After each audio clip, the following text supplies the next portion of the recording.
ETF index mutual funds నేర్చుకుని stock మార్కెట్లో రాణించాలనుకుంటున్నారా? వెంటనే ఈ నెంబర్కి కాల్ చేయండి. నమస్తే, welcome back to Suman TV. అందరినీ క్షమించు, అందరికీ క్షమాపణలు చెప్పు, ఇక వెళ్ళాల్సిన సమయం వచ్చేసింది. సరేనా?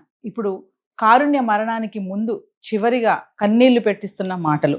మరి భారతదేశ చరిత్రలో మొదటిసారి కారుణ్య మరణానికి సుప్రీంకోర్టు అనుమతినిచ్చింది. మరి దీనిపై మరిన్ని వివరాలు తెలుసుకోవడానికి మనతో పాటు అందుబాటులో ఉన్నారు పబ్లిక్ స్పీకర్ రజనీరామ గారు. నమస్తే మ్యామ్. నమస్తే నవీన.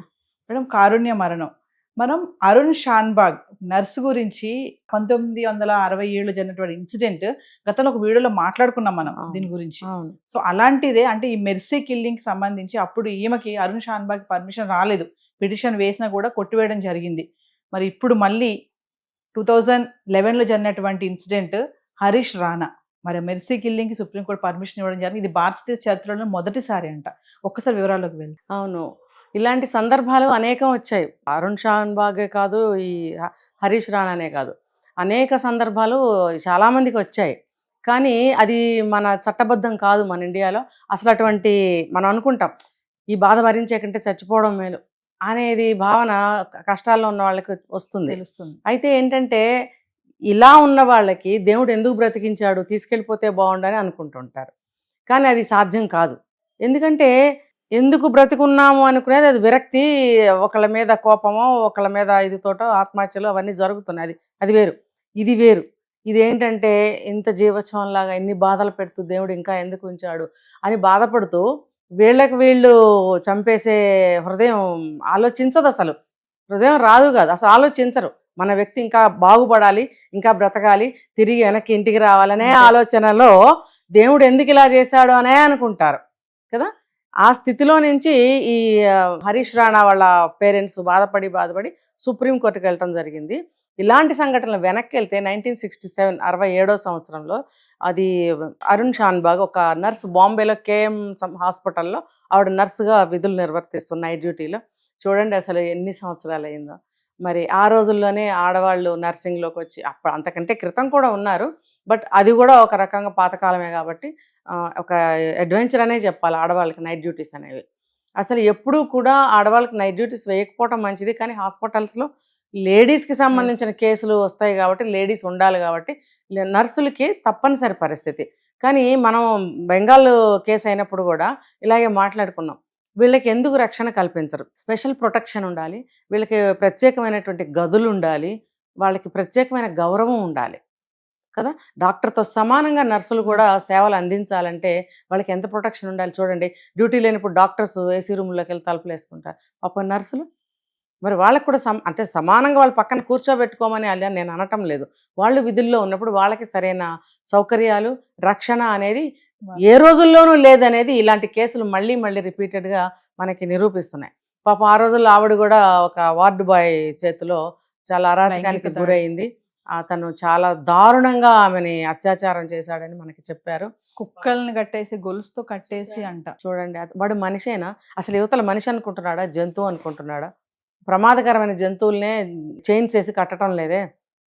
వాడు ఎటువంటి జాతికి చెందినవాడో చూడండి. ఇలాంటి వాళ్ళని ఏరి అసలు కరెంట్ షాకులు పెట్టి పిచ్చి కుక్కలను కొట్టినట్టు కొట్టి చంపాలండి అసలు వీళ్ళని. ఇలాంటి సమాజంలో ఏరిబారేయాలి ఇలాంటి దుర్మార్గుల్ని. ఏ రోజుల్లోనూ ఉన్నారు. ఆ టైంలో ఆవిడకి మెదడు గట్టిగా దెబ్బ తగలడము ఆవిడ మెంటల్లీ అప్సెట్ కూడా అవుతారు. ఫిజికల్గా ఎటు అప్సెట్ అయిపోతారు వాళ్ళు, మెంటల్గా కూడా వాళ్ళు ఊహించని పరిణామం కదా. సడన్గా అయ్యేటప్పటికి మైండ్ అప్సెట్ అవుతుంది వాళ్ళకి. ఆమె అప్పటి నుంచి కోమాలో ఉండి ఇప్పుడు మనకు తెలిసి 2011 42 years ఆవిడ నరక యాతన అనుభవించింది. అంటే అనుభవింప చేశారు అనటం కరెక్ట్.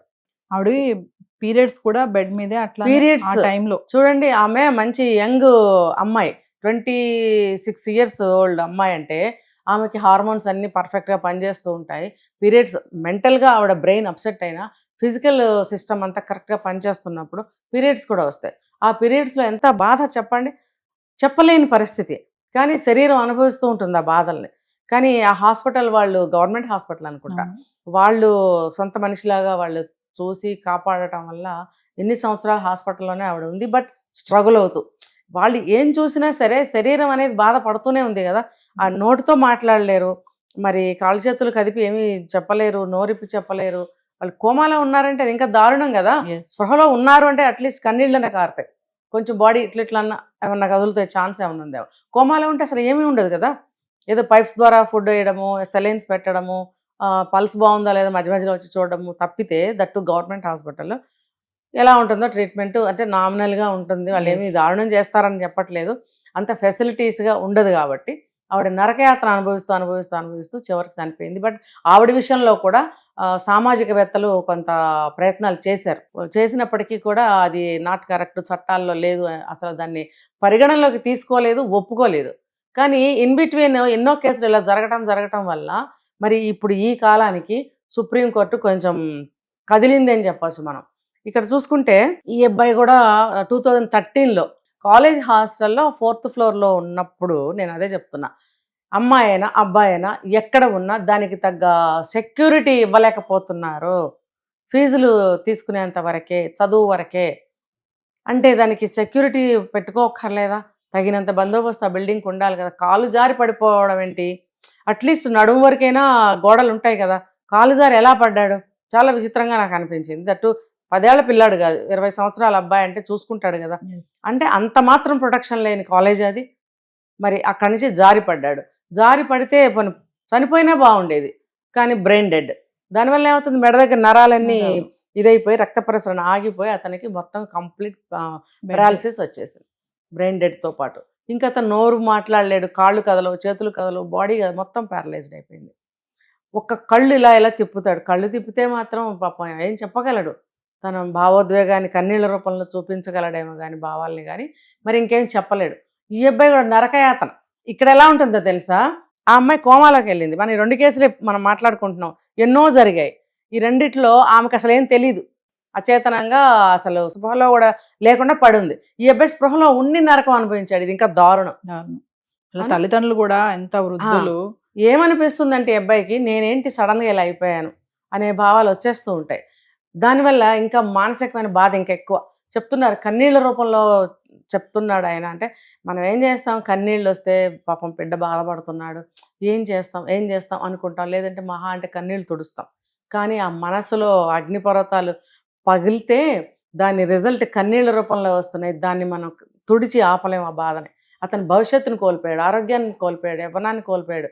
చక్కగా ఉన్నాడు అబ్బాయి, ఎంత బాగున్నాడో. 20 ఏళ్ల జీవితం అంటే ఏమి పాపం చేసుకున్నాడని నాకు అనిపించింది.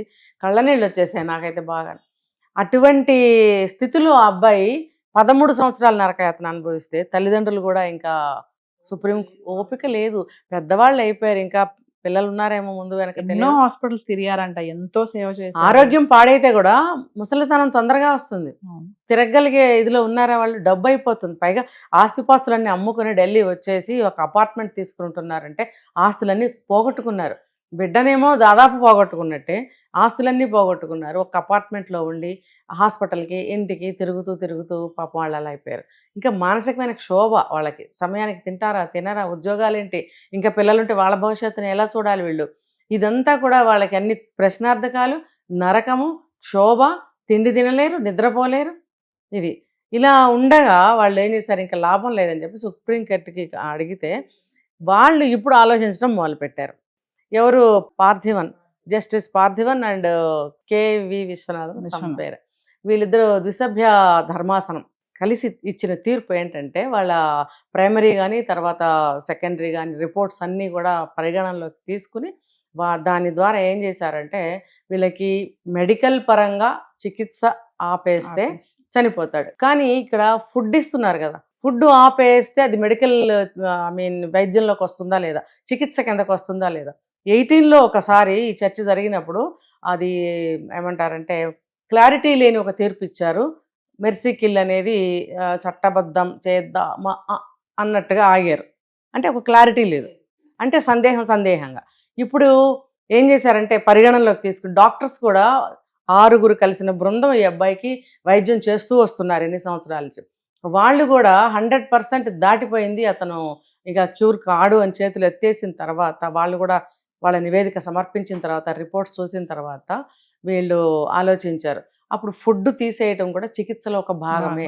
18లో క్లారిటీ లేకుండా ఇచ్చారు.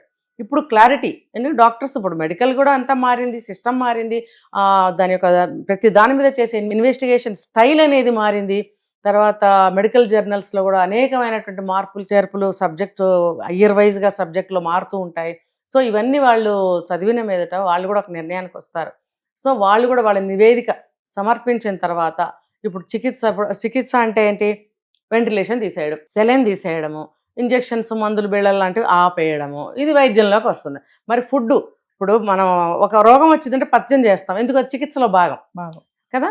ఇక్కడ కూడా మనం ఫుడ్ ఇస్తున్నాం ఎందుకంటే జీవి ఉండాలి కాబట్టి, చికిత్సలో భాగమే ఫుడ్ కూడా, వాటర్ కూడా చికిత్సలో భాగమే కాబట్టి దీన్ని కూడా మీరు వైద్యపరంగా చికిత్సలో భాగంగా మీరు ఆపేయచ్చు మెర్సీ కిల్ చేయాలి అంటే అని వాళ్ళ నివేదిక సమర్పించిన తర్వాత సుప్రీంకోర్టు వాళ్ళ ఇద్దరు జడ్జిలు కలిసి తీసుకున్న నిర్ణయం ఏంటంటే మెర్సీ కిల్కి ఆమోదించారు. కానీ ఒక మనిషిని చంపేయండి మేము ఒప్పుకుంటున్నాము అని చెప్పడానికి వాళ్ళు చాలా బాధపడ్డారని మనకి తీర్పు ఇచ్చేటప్పుడు చాలా ఎమోషనల్ ఫీల్ అయ్యారు.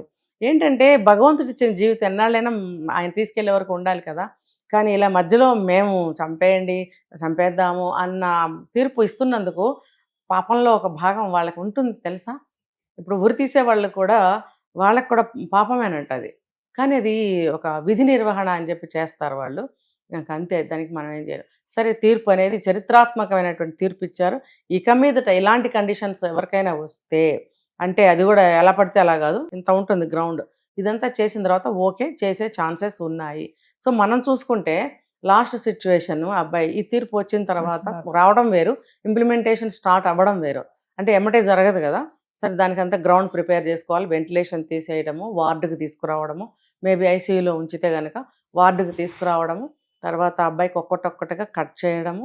మరి నాకు తెలిసి బ్రహ్మకుమారిస్ ఎవరో వచ్చి అతని సింధూరం పెట్టి అలాంటివి చేసి అందరినీ క్షమించు ఓం శాంతి మాటలు వింటే అసలు చాలా బాధ అనిపిస్తుంది. ఎంత మార్ధవంగా ఆవిడ చెప్పిందంటే చాలా స్వీట్ గా, చాలా మార్ధవంగా, చాలా దయగా చెప్పింది. హిందీలో చెప్తున్నారు, అందరినీ కూడా క్షమిస్తూ ఎంత చక్కగా చెప్పిందో. అంటే నీ జీవితంలో మేము వైద్యం చేసిన వాళ్ళం కానీ, జడ్జిలు కానీ, తల్లిదండ్రులు కానీ, నీ కాలేజ్ పరంగా కానీ, లేకపోతే చిన్నతనం నుంచి కానీ ఏదైతే నువ్వు అనుభవించావో బాధ ఎవరి నుంచైనా వాళ్ళందరినీ క్షమిస్తూ, తర్వాత నువ్వు క్షమాపణ కోరుతూ.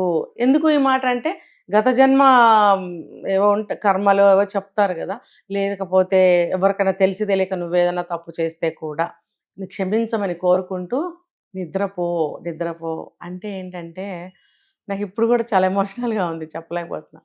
ఇంకా నీకు మేము అన్నీ ఆపేస్తున్నాము, నువ్వు వెళ్ళిపోతావు, ఇంకా ఉండవు అని తెలియజేస్తుంటే అది ఎంత బాధాకరమైన సిచ్యువేషన్ తెలుసా నవీన. నాకు ఇన్ని రోజులు వీడియోస్ చూస్తే అబ్బాయి పెద్ద కదిలినట్టు కనపడలేదు. ఈ మాటలు ఎప్పుడైతే చెప్తే అన్నాడు అబ్బాయి, సౌండ్ చేశాడు. అసలు నాకు చాలా నేను ఎమోషనల్ ఫీల్ అయ్యాను అక్కడ. అంటే తెలుస్తుంది అబ్బాయికి కాస్త మరి ఏమి లోపల ఆలోచిస్తున్నాడు, ఏం బాధపడుతున్నాడు అనేది ఆ భగవంతుడికే తెలియాలి. ఏమైనా సరే అబ్బాయికి ఇంకా ఈ భావబంధాల నుంచి కానీ, ఈ బాధల నుంచి కానీ విముక్తికి మెల్లగా బయలుదేరాడని చెప్పుకోవచ్చు. ఆ విచారమైన సంఘటన ఆ రోజు ఎప్పుడనేది మనకు తెలియదు. ఏమైనా భగవంతుడు ఆ అబ్బాయికి అన్ని విధాల మంచి, అంటే ఈ సమయంలో ఎటువంటి మంచి అంటే మానసికంగా ఆందోళన లేకుండా, శరీరానికి ఎటువంటి బాధ లేకుండా, ఇంకా అంటే అక్కడ స్పందన లేనితనం ఒకటి వచ్చేస్తుంది. అంటే నరకయాతన నుంచి చాలా, ఆ హృదయానికి ఇంకా స్పందనలు ఉండవు, అంతే. ఇంకా మెల్లగా అలవాటు పడిపోవడమే. ఆ చావు వచ్చే వరకు ఆ అబ్బాయి అలాగా తిండి తిప్పలు లేకుండా అల్లాడుతూనే ఉంటాడు. ఆ తల్లిదండ్రులకు కూడా నరకం అండి, నరకం 3 అక్షరాల్లో కళ్ళ ముందు మరి చాలా అంటే చాలా. పాపమే చేశారా పుణ్యమే చేశారా, బిడ్డల్ని కంటాము, వాళ్ళని కాపాడుకోవడానికి తల్లిదండ్రుల బాధ్యత అంటారు. చదువులకి పంపించద్దా, ఉద్యోగాలకి పంపించద్దా, మరి ఏం చేద్దాం. సమాజంలో ఎక్కడా కూడా ఒక సెక్యూరిటీ లేకుండా పోయింది. కాలేజ్ తీసుకుంటే అబ్బాయి కాలు జారి పడిపోయాడు, అందుకే కదా ఇంత జరిగింది. ఏమైనా తల్లిదండ్రులకి కాస్త మనశ్శాంతి దొరుకుతుందని ఆలోచిద్దాం, ఆశిద్దాం, వేచి చూద్దాం. Thank you.